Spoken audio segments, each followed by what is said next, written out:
नमस्कार दोस्तों, आज इस वीडियो में हम डिस्कस करेंगे कि चाइना का कितना इन्वेस्टमेंट इंडिया में है।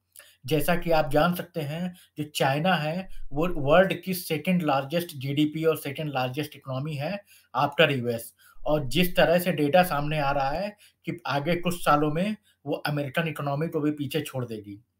चाइना का बहुत सारा इन्वेस्टमेंट इंडिया के स्टार्टअप में लगा हुआ है और सिर्फ स्टार्टअप में ही नहीं और दूसरे मैन्युफैक्चरिंग बिजनेस में भी चाइना का बहुत ज़्यादा बिजनेस लगा हुआ है। आप पूरा वीडियो देखिए जिसमें आपको समझ में आएगा कि कैसे चाइना ने इंडिया के हर एक पार्ट में पेनिट्रेट करके रखा हुआ है। और मोबाइल हो या टेक्नोलॉजी हो या लैपटॉप हो या फिर स्टार्टअप हो, हर फील्ड में चाइना का डोमिनेंस आप देख सकते हैं इंडिया में।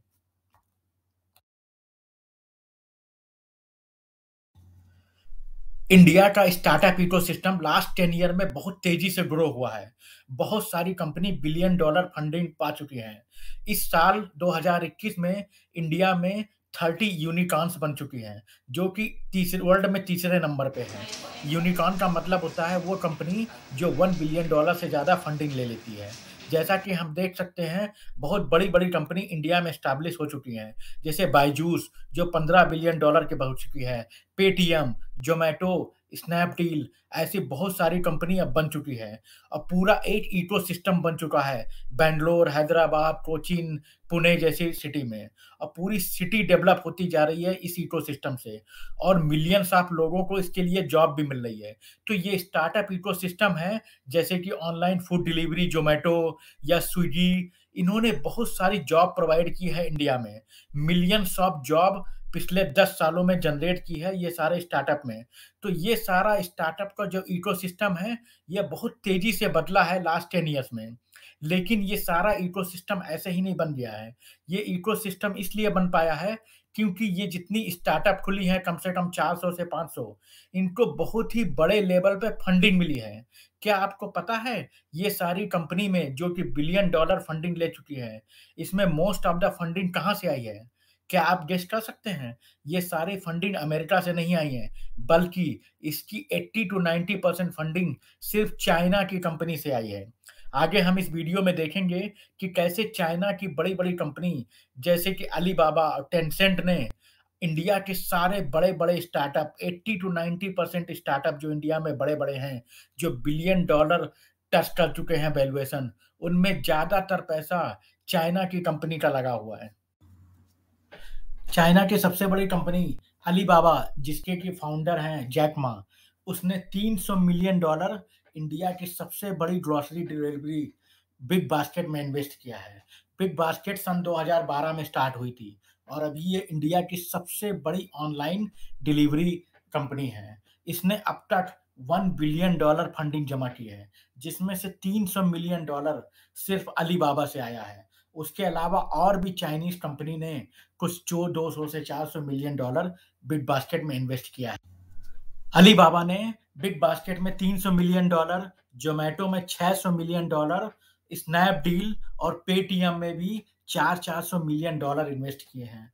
तो आप यहाँ देख सकते हैं कि अलीबाबा ने बहुत बड़े-बड़े इन्वेस्टमेंट किए हैं इंडिया की सबसे बड़ी स्टार्टअप कंपनीज़ में। टेंसेंट जो चाइना की सबसे बड़ी गेमिंग कंपनी है और आपने सुना होगा वहाँ एक चैटिंग मैसेंजर चलता है जिसको वी चैट कहते हैं, जो कि चाइना में बहुत ज़्यादा पॉपुलर है। टेंसेंट चाइना की तीसरी सबसे रिच कंपनी है।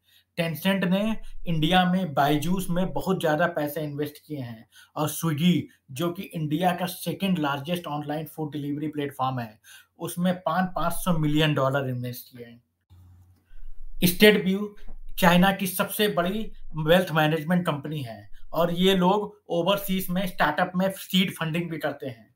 इस कंपनी ने सबसे पहला इन्वेस्टमेंट इंडिया की सबसे बड़ी ई-कॉमर्स जायंट फ्लिपकार्ट में किया है। इसके बाद इन्होंने इंडिया की सबसे बड़ी कंपनी पॉलिसीबाजार.com, क्विकर में भी बहुत ज़्यादा पैसा लगाया है और इंडिया की सबसे बड़ी टैक्सी बुकिंग कंपनी ओला में $800 मिलियन इन्वेस्ट किए हैं। तो अब हम ये कंक्लूड कर सकते हैं कि हमारा जो इकोसिस्टम है पिछले 10 साल में जो इंडिया में हमने स्टार्टअप और बड़ी-बड़ी कंपनीज़ का बनाया है, उसमें 50 टू 60% जो टोटल इन्वेस्टमेंट और पैसा लगा हुआ है, वो चाइना का डोमिनेंस है। इवन स्टार्टअप में ही नहीं, जो हमारा मोबाइल मार्केट है, चाहे जियोमी हो, चाहे वीवो हो, कोई भी ओप्पो हो, कोई भी कंपनी आप ले लीजिए, इंडिया में Chinese company 60 to 70% market China का ही डोमिनेंस चलता है।